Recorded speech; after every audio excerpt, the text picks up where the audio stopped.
মহার্ঘ ভাতা দেওয়ার সিদ্ধান্ত নিয়েছে সরকার। পেনশনভোগীরাও পাবেন এই সুবিধা। কর্মকর্তাদের জন্য একটু কম এবং কর্মচারীদের জন্য একটু বেশি ভাতা দেওয়া হতে পারে। এদিকে আওয়ামী লীগের 3টি নির্বাচনে কারচুপিতে জড়িত কর্মকর্তাদের এবং দলীয়ভাবে পদোন্নতি পাওয়াদের বিচার করা সহ জনপ্রশাসন সংস্কারে বেশ কিছু সুপারিশ জমা। দেশকে একেবারে হরিলুটের একটা আড্ডাখানা করে দিয়েছে। বিসমিল্লাহির রহমানির রহিম। আসসালামু আলাইকুম সুপ্রিয় চাকরিজীবী ভাই বন্ধুরা, আপনারা সবাই কেমন আছেন? নিশ্চয়ই ভালো আছেন, সুস্থ আছেন। স্কিপ করবেন না প্লিজ, সম্পূর্ণ ভিডিওটি দেখবেন। অনেক তথ্য দেওয়ার চেষ্টা করব। দেখুন, একজন হঠাৎ করে এসে বলছে এই দেশটা হরিলুট হয়ে গেছে, আসলেও কিন্তু তাই। কারণ একটু পরেই আমি যেটা দেখাবো, আপনি দেখেন যে কিভাবে মিথ্যার আশ্রয় নিয়ে কর্মচারীদের সাথে প্রতারণা করা হলো। এই বিষয়টি দেখেন, আসলে কিন্তু এটা খুবই খারাপ, মানে আমার দৃষ্টিতে খুবই খারাপ হয়েছে। কারণ হচ্ছে একটা কর্মচারী কত আশায় কত ভরসায় ছিল সে 5,000 টাকা বেতন বৃদ্ধি পাবে, অর্থাৎ তার বেতন বেড়ে দাঁড়াবে হয়তো আরো 4-5 হাজার টাকা বেশি।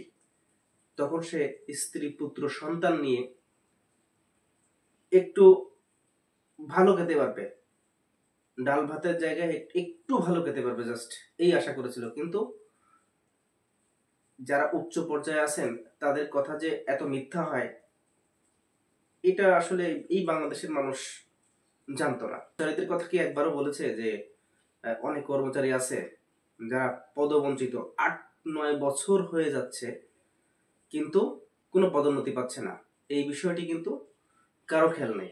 যাই হোক, আমরা আলোচনায় ছিলাম বেতন বৃদ্ধি নিয়ে। প্রথমে কি বলা হলো? মহার্ঘ ভাতা দেওয়া হবে। কোথা থেকে বলা হলো চলুন। সুনির্দিষ্ট, অর্থাৎ নাম করা টিভি চ্যানেল আর মাননীয় সচিব মহোদয় যিনি বলেছিলেন, আসলে কথাটি মিথ্যা। কেন মিথ্যা আমি শেষ অংশে দেখাবো। দেশের কর্মকর্তা কর্মচারীদের মহার্ঘ ভাতা দেওয়ার সিদ্ধান্ত নেওয়া হয়েছে। পে কমিশন একটা করা দীর্ঘ সময়ের ব্যাপার। ইন্টারিম টাইমে একটা মহার্ঘ ভাতা কমিটি করেছে, যেখানে আমি আছি। আমরা সামনের সপ্তাহে প্রথম মিটিং করব এবং অনেকটা স্ট্র্যাটেজি কৌশল অথবা কীভাবে আপার লিমিট লোয়ার লিমিট ঠিক করে অফিসার স্টাফ স্ল্যাব ঠিক করে ইনক্লুডিং পেনশনার, এবার যাতে পে স্কেল এই মহার্ঘ ভাতার সুবিধা পেনশনাররাও পায় সে ব্যাপারে সরকার একমত। সচিব জানান, আগামী 1 জুলাই থেকে নতুন হারে মহার্ঘ ভাতা পাচ্ছেন সরকারি কর্মকর্তা কর্মচারীরা। এমন সিদ্ধান্ত চূড়ান্ত করেছে অর্থ মন্ত্রণালয়। নতুন হার অনুযায়ী প্রথম থেকে নবম গ্রেডের কর্মকর্তা কর্মচারীরা পাবেন 15% হারে মহার্ঘ ভাতা, আর দশম থেকে 20 গ্রেডের কর্মীরা পাবেন 20% হারে। মহার্ঘ ভাতা পাওয়ার পর বিশেষ এই 5% প্রণোদনা সুবিধা বাতিল হয়ে যাবে। সরকারি কর্মচারীদের জন্য মহার্ঘ ভাতা নয়, ঘোষণা করা হয়েছে বিশেষ সুবিধা। সরকারের ঘোষণা অনুসারে 1 জুলাই 2025 তারিখ থেকে বেতন গ্রেড ভেদে গ্রেড 1 ও তদূর্ধ্ব থেকে গ্রেড 9 পর্যন্ত 10% এবং গ্রেড 10 থেকে গ্রেড 20 পর্যন্ত 15% হারে বিশেষ সুবিধা দেয়া হবে। অর্থ মন্ত্রণালয়ের অর্থ বিভাগের প্রজ্ঞাপনে এই তথ্য জানানো হয়েছে। কিন্তু বাথরুম আসলেই কিন্তু বন্ধ, সবকিছুই পচে গেছে।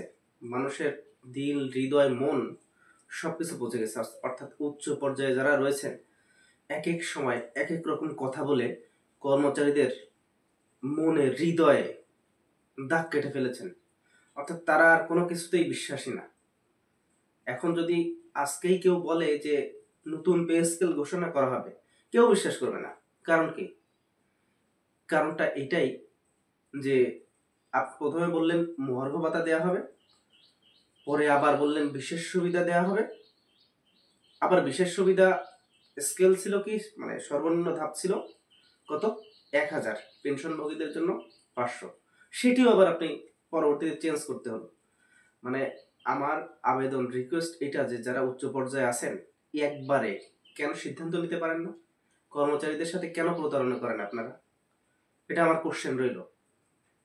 যারা আমার ভিডিওটি দেখবেন, সরকারি কর্মচারী ভাই ও বোনেরা, তারা অবশ্যই কমেন্ট বক্সে কমেন্ট করবেন যে আসলে এরকম কেন হয়। বলা হয়েছে এই বিশেষ সুবিধা চাকরিরত ব্যক্তিদের ক্ষেত্রে ন্যূনতম 1,000 টাকা ও পেনশনভোগীদের ক্ষেত্রে ন্যূনতম 500 টাকা হবে।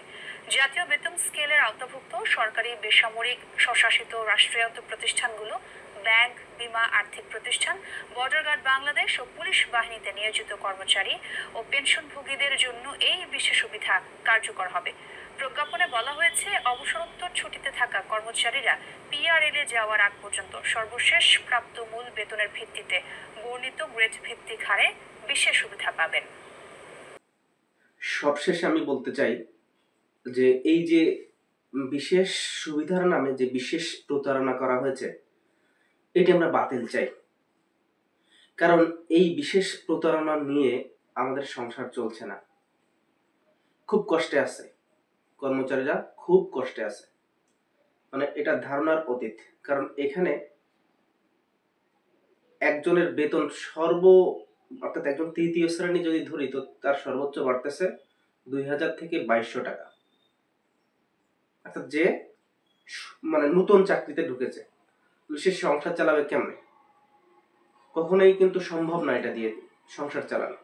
তো আমি আমার যে পরবর্তী ভিডিওটি আছে, আমি সুন্দর করে দেখানোর চেষ্টা করব একজন কর্মচারীর যে বালিশ চাপা কান্না, সে কিভাবে কান্না করছে, সমস্ত বিষয়গুলো নিয়ে আমি তুলে ধরবো। পরবর্তী ভিডিওটি দেখার আমন্ত্রণ জানিয়ে আজ এখানে শেষ করছি। আল্লাহ হাফেজ।